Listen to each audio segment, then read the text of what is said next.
Bismillahirrahmanirrahim. Assalamualaikum warahmatullahi wabarakatuh. Perkenalkan, nama saya Nona Eka Nugra Prasuti, NPM 17403024. Saya dari mahasiswa Universitas Borneo Tarakan, Fakultas Teknik, jurusan Teknik Elektronik. Dalam video ini, saya akan menjelaskan atau mempresentasikan tentang metodologi penelitian materi, penulisan sumber kutipan, dan daftar pustaka. Dalam penulisan karya ilmiah atau artikel jurnal, laporan tugas akhir, skripsi, tesis, dan disertasi, ada beberapa metode atau gaya penulisan sumber kutipan dan penulisan daftar pustaka yang dapat dipilih dan diatur, antara lain A. Gradient cell, B. Harper cell, C. Vancouver cell, D. American Physiological Association Compass cell, yang E. Chicago style atau kombinasi dari berbagai sel. Masing-masing sel penyusun sumber kutipan tersebut memiliki keunggulan dan kelemahan, tetapi suatu sel yang dipilih dan dianut harus diterapkan secara konsisten. Beberapa perguruan tinggi dan penerbit jurnal ilmiah di Indonesia memilih dan menganut sel kombinasi, misalnya A. Gradient Harper cell, B. Harvard Harper cell, C. Harvard Vancouver cell, dan D. Gradient Vancouver cell atau sel kombinasi lainnya. STIASIA Surabaya memilih Harvard Harper cell sebagai pedoman penulisan sumber kutipan dan daftar pustaka dalam penulisan karya ilmiah, artikel jurnal, laporan tugas akhir, skripsi, tesis, dan disertasi. Harvard Harper cell harus diterapkan secara konsisten. Sumber kutipan. Salah satu karakter utama tulisan ilmiah adalah referensial atau sumber kutipan, menunjukkan bahwa argumen-argumen yang diajukan dilandasi oleh teori atau konsep tertentu, sekaligus menunjukkan kejujuran intelektual dengan mencantumkan sumber kutipan referensi yang digunakan. Dalam praktik penulisan, setiap kali penulis mengutip pendapat orang lain, mau dari buku, majalah, ataupun wawancara, setelah kutipan itu harus mencantumkan sumber kutipan, buku, majalah, atau koran yang digunakan. Adapun tujuan kutipan, yang pertama sebagai pendukung argumen atau juga analisa penulis, dan yang kedua itu sebagai landasan teori dalam menemukan pemikiran atau tulisan kita, dan yang ketiga itu sebagai penjelasan, dan yang terakhir yaitu sebagai penguat dalam argumen atau pendapat yang dikemukakan. Fungsi dari kutipan itu pertama, menunjukkan kualitas ilmiah yang lebih tinggi, dan yang kedua, menunjukkan kecermatan yang lebih akurat, yang ketiga, memudahkan penilaian penggunaan sumber dana, dan yang keempat, memudahkan perbedaan data pustaka dan ketergantungan tambahan, dan yang kelima, mencegah pengulangan penulisan data pustaka, yang keenam, meningkatkan estetika penulisan, dan yang terakhir memudahkan peninjauan kembali penggunaan referensi dan memudahkan macam-macam kutipan. Yang pertama yaitu kutipan langsung. Kutipan langsung merupakan suatu penggunaan kutipan yang dilakukan oleh penulis dengan cara menulis kembali pikiran atau pendapat atau ide atau gagasan orang lain yang sama persis dengan hasilnya. Atau kita bisa juga dikatakan bahwa penulis secara langsung menggunakan teknik kopas atau yaitu copy paste apa adanya pengubahan dari kalimat aslinya. Dan yang kedua, kutipan tidak langsung.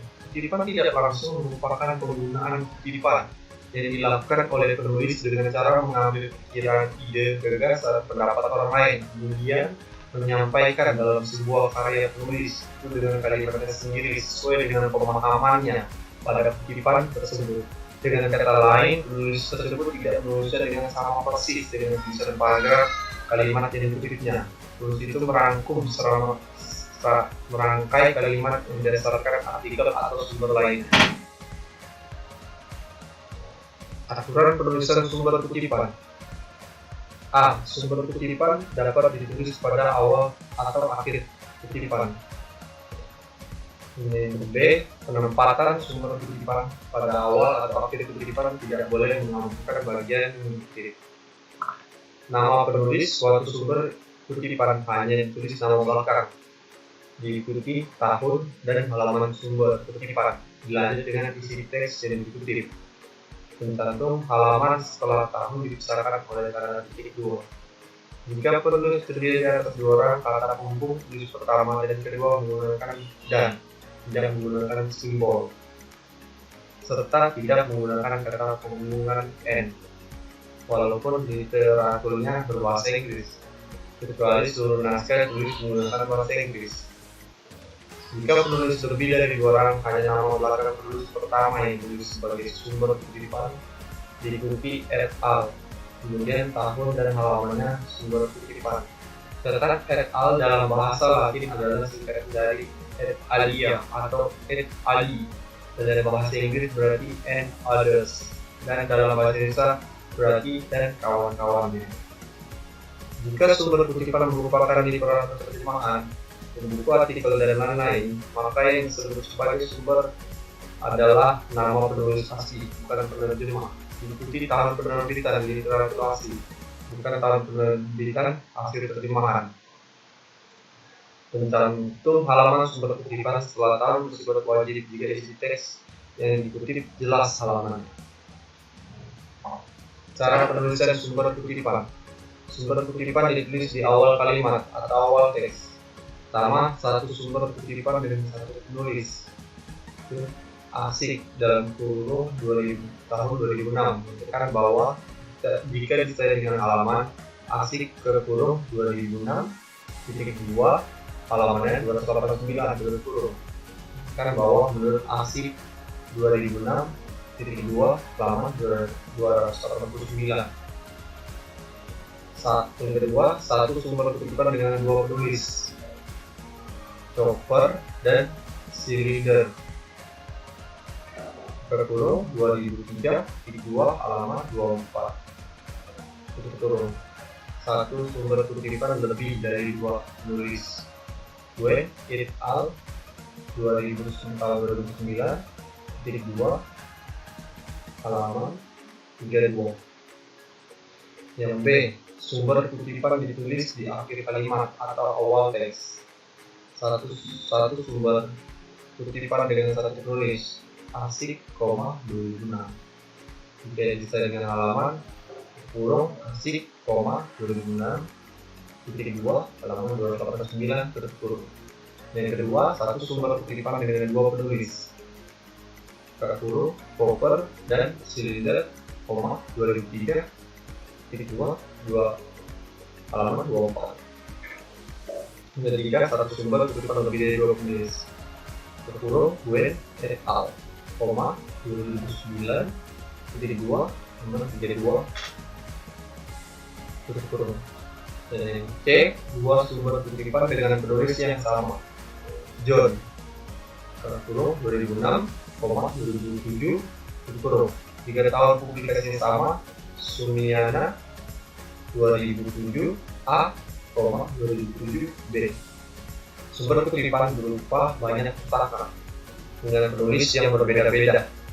Yema 1997, Abodi dan Kasnik 2000, Gwen et al 2000.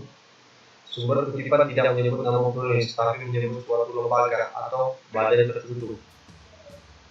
Badan Pusat Statistiks 2006, Ikatan Akuntan Indonesia 2011, tahun 2011, Financial Accounting Standard Board tahun 1984. Sumber kutipan tidak menyebut nama penulis, tapi menyebut suatu peraturan atau undang-undang.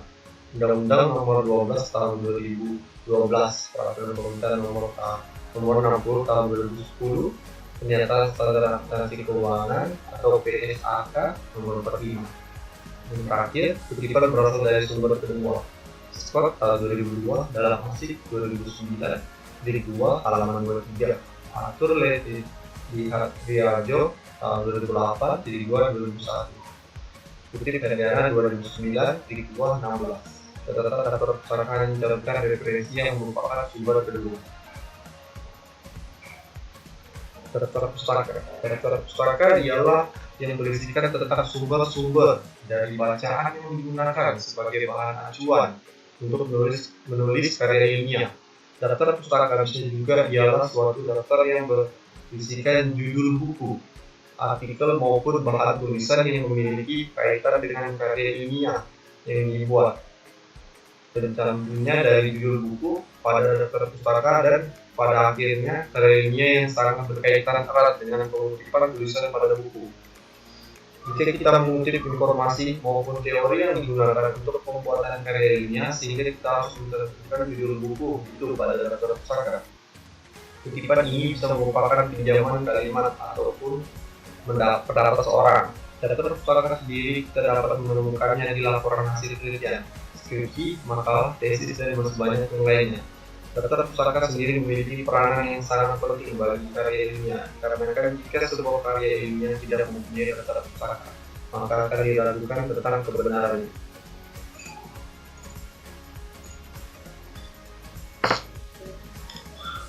Fungsi daftar pustaka yang pertama, agar dapat menunjukkan bahwa tulisan dan juga informasi dalam karya ilmiah bukanlah hasil dari pemikiran penulis sendiri, melainkan dari hasil pemikiran orang lain juga.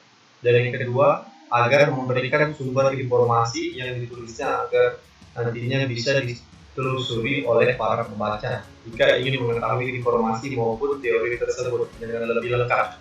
Yang ketiga, agar bisa menghargai maupun memberikan penghargaan pada penulis sumber informasi sehingga karya ilmiah tersebut bisa diselesaikan. Aturan penulisan daftar pustaka. Sumber kutipan yang dinyatakan dalam karya ilmiah harus ada dalam daftar pustaka dan sebaliknya. B. Literatur yang dicantumkan dalam daftar pustaka hanya literatur yang menjadi rujukan dan dikutip dalam karya ilmiah. C. Daftar pustaka ditulis atau diketik satu spasi berurutan secara alfabetis tanpa nomor.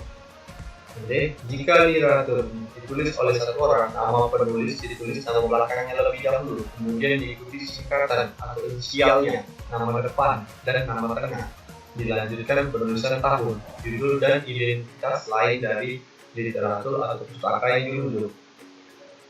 Jika penulis lebih dari 2 orang, nama penulis pertama itu seperti aturan.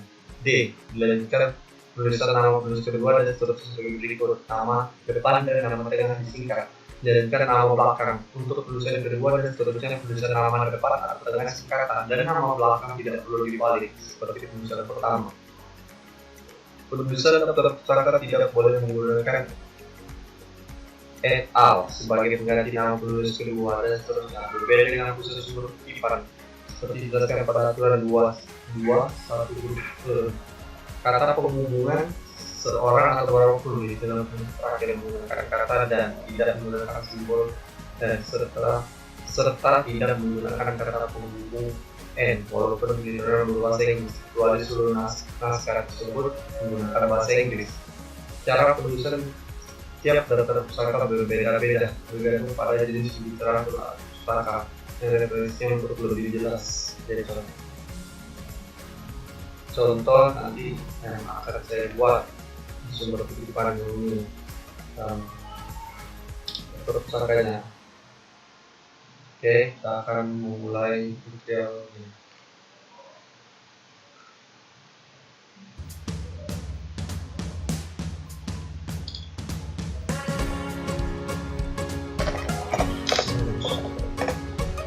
Pertama, kita buka Word.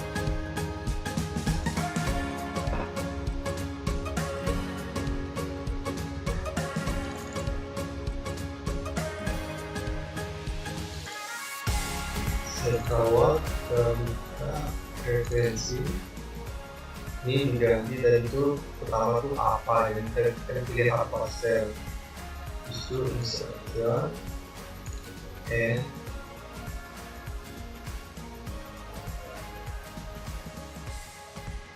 Kalau ini kan ada pilihan itu. Nah, jadi kita di jurnal aktif. Nah, ini namanya edit. Nah, sini saya memilih jurnalnya, itu jurnal ini. Pertama namanya ini Munaf Ismail. Pertamanya ini paste. Nah, sini nama karakternya kita pakai.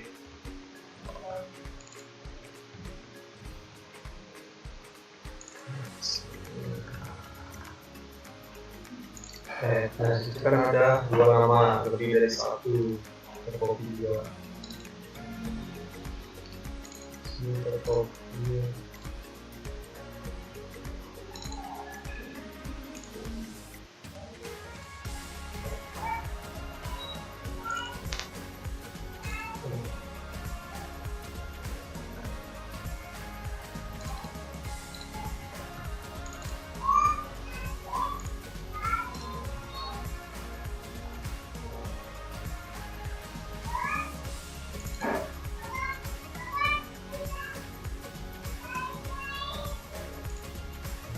Here.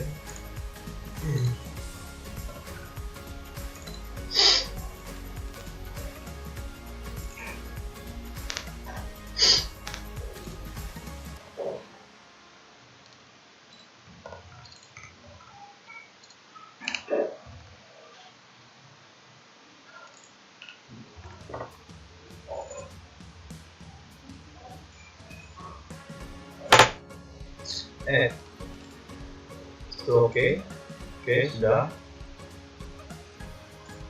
Itu namanya ini jurnal tersebut desain dan implementasi akuisisi data sekolah berbasis forward master. Oke, jurnal name, jurnal nasional dan elektro. Oke.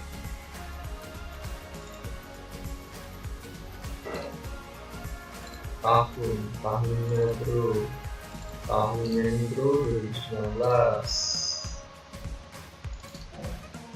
Oke bro, specsnya tuh specs tuh halaman. Lupa bro, halamannya bro 59 sampai 64 bro. Oke, 59 sampai 64 bro. Oke, volume, bukan volume suaranya nih bro. Oke, ini sini jurnal. Ini volume 8. Isu itu nih nomornya, nomor 2 bro. Oke, nomor 2. Oke, baru oke. Nah, ini udah jadi Ismail et al. Nah, et al itu kan telah dia lebih dari satu orang namanya tadi kan ada 3 tuh. Nah, kalau mau buat terus-terusan ya jadi bro. Bisa juga Indo. Nah, ini keluarga inisial M, proses desain dan inflasi ya, data ya.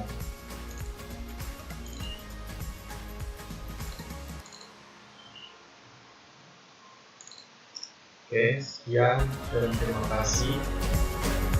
Apabila ada kesalahan dan dalam menjelaskan, mohon dimaafkan lah karena belum. Wabillahi taufiq. Assalamualaikum warahmatullahi wabarakatuh.